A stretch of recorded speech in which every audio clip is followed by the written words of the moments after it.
everyone, and welcome to the Disability Channel Today Detroit. I am Zach Damon, and I am so excited to welcome today's guest. We have Heather Eckner, the Director of Education Initiatives with the Autism Alliance of Michigan. And Heather, thank you so much for joining us. How are you? I'm doing well, Zach. Thank you for having me. I'm really happy to be here. Oh my gosh, we are happy to have you. I mean, all the work that you're doing with the Autism Alliance of Michigan is phenomenal. And if you don't mind, I'd like to jump right in. Sure. All right. So you are a parent of two children with neurodevelopmental disabilities, with a background in education. And of course, your professional work includes being the founder and executive director of A2 Ideas, which is a nonprofit organization focused on special education advocacy. Your work also includes serving as the statewide director of education initiatives, of course, for the Autism Alliance of Michigan, as well as providing family development programming as an institutional assistant at Wayne State University. So I was curious, what was it that brought you to the Autism Alliance of Michigan? Oh, great question. So the journey alongside my son, who's my oldest, he's now 12 and he's autistic, intertwines very closely with the history of the Autism Alliance of Michigan in some really key ways. I have experience as a classroom teacher, and when my son was born, we had this profound shift in our lives into the world of early intervention, evaluation, diagnosis. And during that same time, it really was around the same year or after a year after that my son was born, the founding directors of the Autism Alliance of Michigan formed the organization. And so just as my son was nearing age 3, I was deep into parenting courses, trying to ensure that I knew how to be the best parent I could be for my son. And then we were also trying to figure out appropriate interventions to support my son's development. I started hearing about this new organization, fairly new organization in the state that was working on to pass legislation for an autism insurance benefit. And they were hosting information sessions, and I attended one. And there I met, well, in addition to meeting our pediatrician, who is still my children's pediatrician, I now have 2 kids, 12 Sure. and 6, and I love her. Families get very closely twined to their pediatrician. So I met her there, but I also met Colleen Allen, who is the president and CEO of the Autism Alliance and still is today.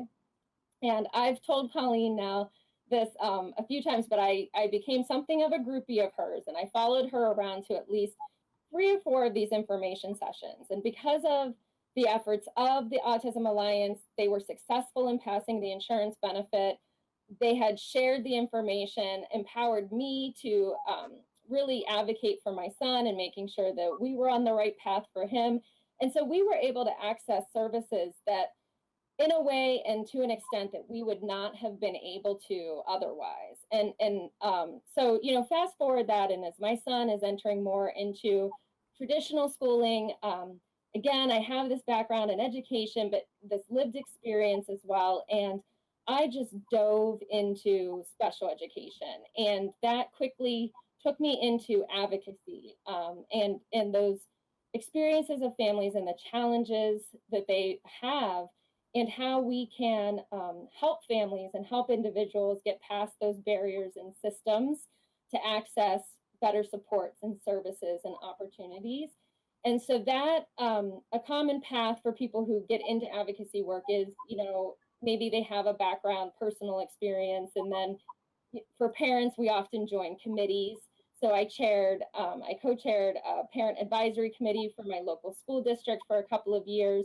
I joined an executive board for the Parent Teacher Organization Council for the whole district, and got involved in those ways. But deeper and deeper it went, with more and more families asking me, now that you know this, Heather, can you help us? And so I was doing this so much, and I was seeing, again, kind of similar patterns of repeat challenges. Sure. And I thought, what is a way I can work at this at a level and a platform that I can really affect, not only helping individual families, but affect systems, maybe even policy change.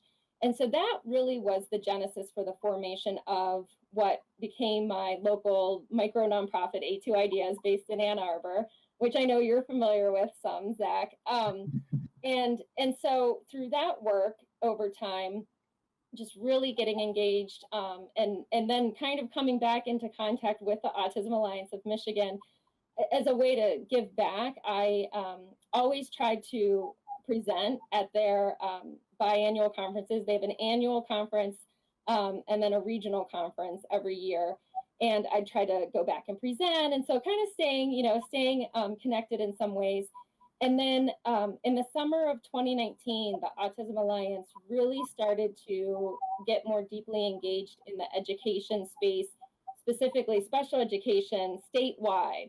And here are, priorities and kind of work collided and really in some really good, exciting ways.